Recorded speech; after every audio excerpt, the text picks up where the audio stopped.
as Taiwan gets ready for local elections this Saturday, I talked to political columnist Courtney Donovon about how the election results will impact Taiwan.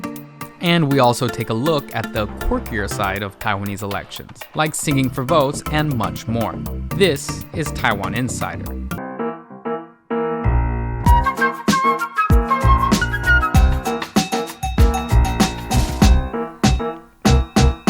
Welcome to the show. Today we take a good look at Saturday's local elections and its potential impact on Taiwan.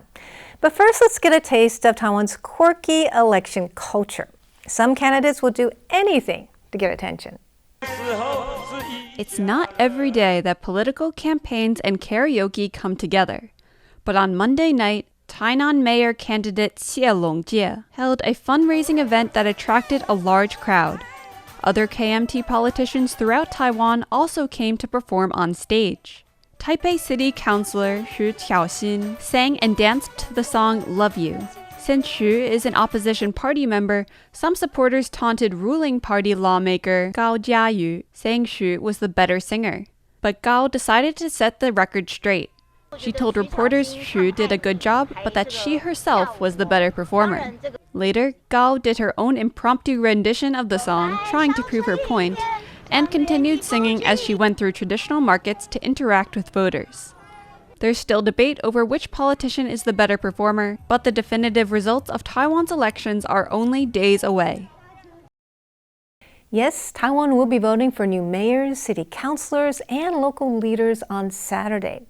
Now, what kind of impact will these elections have on Taiwan and the upcoming presidential elections? Well, I spoke with political columnist at Taiwan News, Courtney Donovon. I asked him first how big a role he thinks the issue of China is playing in these local elections. International issues, China usually doesn't play much of a role in local elections. And if you'd asked me just a few months ago if this was going to be a factor in this election, I would have been surprised. But what happened is starting around the late summer, you started seeing those Kangzhong Baotai statements, which is basically resist China, protect Taiwan. There are also no surrender pledges. The DPP has been using this, and it's pretty obvious the reason why. It's because it's worked a charm for them in the last two national elections in 2016 and 2020, but they didn't bring in anything concrete. If they brought in something concrete to go with it that would be relevant to local elections, I think it would have been a lot more effective. If you take a look at the war in Ukraine, local leaders have played a very significant role in the war there. If DPP candidates had come out and said things like, okay, we're going to come out with plans to organize fire, police, and emergency workers to prepare for this sort of thing. And of course, air raid shelters are a big one. And right now, usually they're just, storage spaces. But it did not look like their sloganeering on this budged the polls at all. And it sets them up for a bit of an embarrassing situation for the president and the administration. The KMT has pretty much almost all of the advantages coming into this election. And so they're likely going to do very, very well. And so internationally, you're going to get headlines saying things by ignorant, foreign reporters who are going to be saying things like, pro-China party wins Taiwan election. Obviously, the administration is going to start worrying then that those headlines start impacting foreign public opinion and opinion leaders, and most importantly, politicians and government officials. Let's say the KMT, the opposition party, does very well, or even the TPP, the third party, does very well in the elections. How big of an impact will it have on presidential elections, which are just over a year away? I would say not a lot. Really? Yes. And the reason is the issues that voters are concerned about in local elections are different from those that they're concerned about in the national elections. The lower the level of the election, the more the KMT has an advantage. Why is that? Well, they historically have had a stronger ground game. When it comes to the national elections, your voter goes from worrying about, denture subsidies to worrying about national security issues and the relationship with China, Taiwanese identity, Taiwanese sovereignty. It's at this level, since the Sunflower Movement, where the DPP has, obviously, they won 2 landslide elections in the meantime. They have the advantage because the public trusts them significantly more when it comes to those particular issues. Let's talk about the TPP, which is a new factor this time. It is, Taipei Mayor Ko Wen-je's party. What kind of impact do you think it will have on this election and also the next, presidential election? I'm actually more interested in what impact this election is going to have on the TPP. They are running, let's see, I think it's 156 city council candidates around the country. What their goal is to have enough members elected to have a caucus in all the cities and counties around the country, which is an ambitious goal, but they might succeed. It's possible. The candidate that everyone's eyes are on, An Gao in Hsinchu City, she's been doing quite well. She's a legislator. She's got a tech background and has a lot of support, especially amongst younger voters. So I give her the edge, although it's still a very competitive race. I believe that the DPP candidate has a better chance at winning over undecided voters because An Gao has recently been embroiled in a series of scandals. And that could weigh on her campaign. What do you think about Taipei? Are you going to talk about Taipei? Yes, that's exactly where I was going. So there's Vivian Huang in Taipei. She's not actually a member of the TPP, but she attends party meetings. She's got the party's backing. Now, the three-way race there is very, very competitive. My suspicion is that it will go to the KMT. But that being said, I really do think Vivian Huang has a very good shot, and I think she has the best shot at getting what remaining undecided voters there are. Why is that? Because Chen Shizhong, the DPP candidate, he was on the TV news every single day for 900 some odd days. If people haven't made up their mind on him by this point, they never will. Particularly independents and undecideds, they tend to be less partisan. And so my take is that Vivian Huang has probably more of an appeal to them. She's also the most qualified of the candidates as a former vice mayor of the city. Taipei is known to be a blue-leaning, electorate. So do you think that gives the KMT candidate an edge? Yes, I think that he's got the best shot to pull this out. Now, An Gao has got a series of lawsuits against her for copyright infringement, but possibly most worryingly, if you're a TPP supporter, is the Taipei prosecutor's office has launched a criminal investigation against her for skimming off wages from her legislative assistants, forcing them to donate to the TPP. It's also alleged that the entire TPP caucus was doing the exact same thing.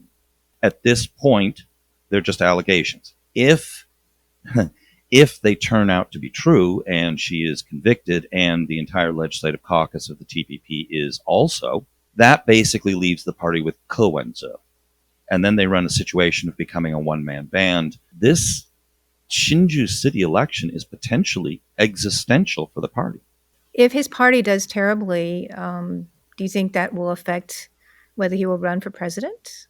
Well, okay, he himself has said he's probably going to run, but he has also said in the past that he's going to look at opinion polls and see if he has any chance. I would assume that it would affect his calculations. Would it deter him or not?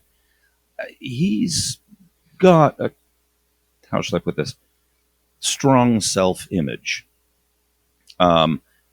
And he may run anyway.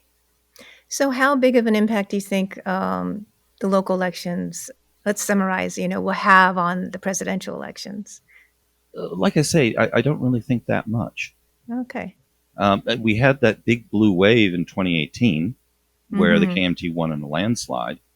And then a year and a half later, just over a year and a half later, the DPP won in a landslide.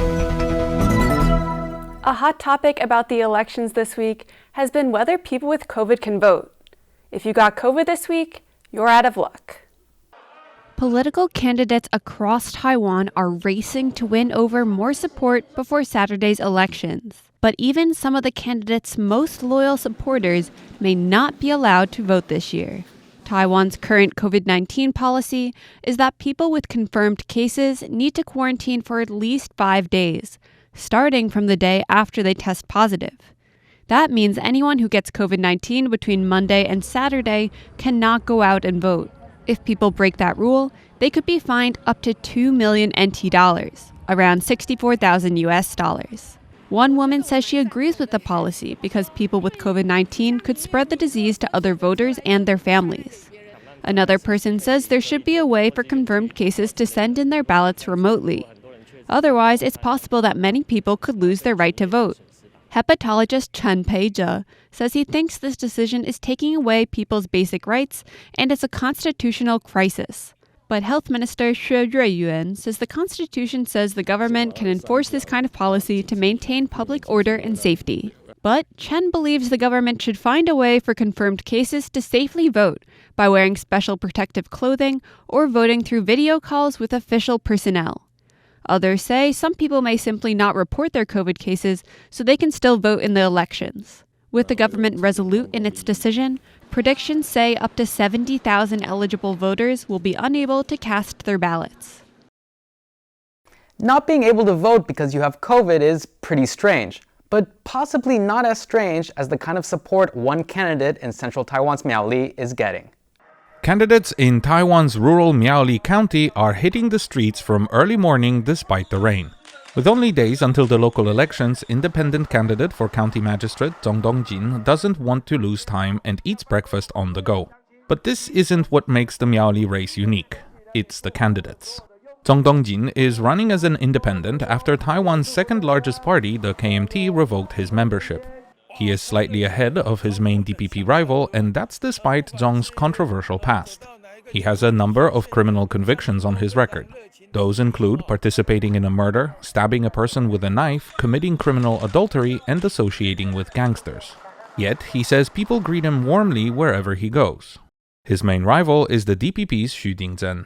Currently, one of Xu's chief concerns is making sure the election is clean.